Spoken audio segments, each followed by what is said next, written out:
എൽ.ഡി.എഫ് സർക്കാരിനെതിരെയുള്ള ജനവിധി ഇക്കുറി പത്തനംതിട്ടയിൽ പ്രതിഫലിക്കുമെന്ന് ആന്റണി എം.പി. നിശബ്ദ പ്രചാരണത്തിന്റെ ഭാഗമായി പത്തനംതിട്ട വള്ളംകുളത്ത് വീട് കയറി വോട്ട് അഭ്യർത്ഥിക്കുന്ന വേളയിൽ കേരള വിഷൻ ന്യൂസിനോട് പ്രതികരിക്കുകയായിരുന്നു അദ്ദേഹം. എല്ലാം കേന്ദ്രീകൃതമാക്കി അവിടെ വലിയ അഴിമതിയും കൊള്ളയാണ് നടന്നത്. അതുകൊണ്ട് ജനങ്ങൾ ഇത് തിരിച്ചറിയുന്നുണ്ട്. അതുകൊണ്ട് ഈ അഴിമതി ഭരണം പോകണമെന്ന് ജനങ്ങൾ ആഗ്രഹിക്കുന്നു. നിശബ്ദ പ്രചരണമാണ്. എങ്ങനെയാണ് UDF-ന്റെ വിജയസാധ്യതയെ നോക്കിക്കാണുന്നത്? നിശബ്ദ പ്രചരണം അല്ല, ഇത്തവണ പത്തനംതിട്ട ജില്ല UDF തൂത്തുവാരി ജയിക്കാൻ പോവുകയാണ്. ജില്ലാ പഞ്ചായത്ത് നമുക്ക് വ്യക്തമായ ഭൂരിപക്ഷം കിട്ടും. ഇവിടെ നീതുമാമ്പം കൊണ്ടൂരടക്കം വ്യക്തമായ ഭൂരിപക്ഷം ജില്ലാ പഞ്ചായത്ത് നമുക്ക് ലഭിക്കും. പത്തനംതിട്ട ജില്ലയിലെ മുനിസിപ്പാലിറ്റികൾ നമ്മൾ പിടിക്കും. ഭൂരിപക്ഷം ഗ്രാമപഞ്ചായത്ത് പിടിക്കും.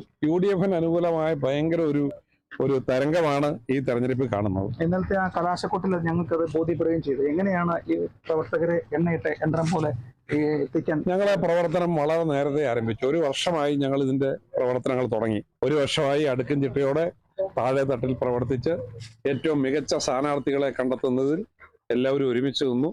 അപ്പൊ ഏറ്റവും നല്ല സ്ഥാനാർത്ഥികളാണ് ഇത്തവണ നമ്മൾ ഓരോ സ്ഥലത്തും രംഗത്തിറങ്ങിയിരിക്കുന്നത്. അപ്പം ഒരു വലിയ വിജയമാണ് നമ്മൾ പ്രതീക്ഷിക്കുന്നത്.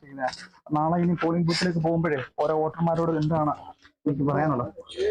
കേരളത്തിലെ ഈ അഴിമതി ഭരണം, കേരളത്തിലെ ജനങ്ങളെ കൊള്ളയടിക്കുന്ന ഈ ഭരണം അവസാനിക്കേണ്ട സമയം കഴിഞ്ഞു. അതിനുള്ള ഒരു ഷോക്ക് ട്രീറ്റ്മെന്റ് ആണ്. പിന്നെ ത്രിതല പഞ്ചായത്ത് തെരഞ്ഞെടുപ്പിനെ സംബന്ധിച്ചിടത്തോളം ത്രിതല പഞ്ചായത്തുകളെ ശ്വാസം മുട്ടിച്ചു കൊണ്ടുന്ന ഒരു ഗവൺമെന്റാണ്. കാരണം അവർക്ക് കൊടുക്കേണ്ട ഫണ്ട് കൊടുത്തില്ല. കൊടുത്ത ഫണ്ട് തന്നെ ഫെബ്രുവരി മാസത്തിൽ കൊടുത്ത മാർച്ച് മാസത്തിൽ യൂട്ടിലൈസേഷൻ ചെയ്തില്ല എന്ന് പറഞ്ഞ് തിരിച്ചു പിടിച്ചു. ഗ്രാമപഞ്ചായത്തുകൾക്ക് ഒരു വികസനവും നടത്താൻ കഴിയാത്ത കാലഘട്ടമായിരുന്നു.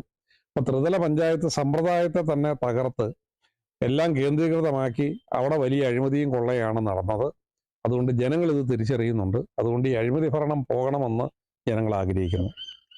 അപ്പോൾ അങ്ങനെയുള്ള ഒരു ആത്മവിശ്വാസത്തോടു കൂടിയാണ് MP ത്രിതല പഞ്ചായത്ത് തിരഞ്ഞെടുപ്പിന്റെ നിശബ്ദ പ്രചരണത്തിൽ സ്ഥാനാർത്ഥിയോടൊപ്പം വള്ളംകുളത്തും ഉള്ളത്. കേരള വിഷൻ ന്യൂസിന് വേണ്ടി ക്യാമറാമാൻ പ്രദീപ് അങ്ങാടിക്കലിനൊപ്പം പ്രസാദ് MJ, പത്തനംതിട്ട.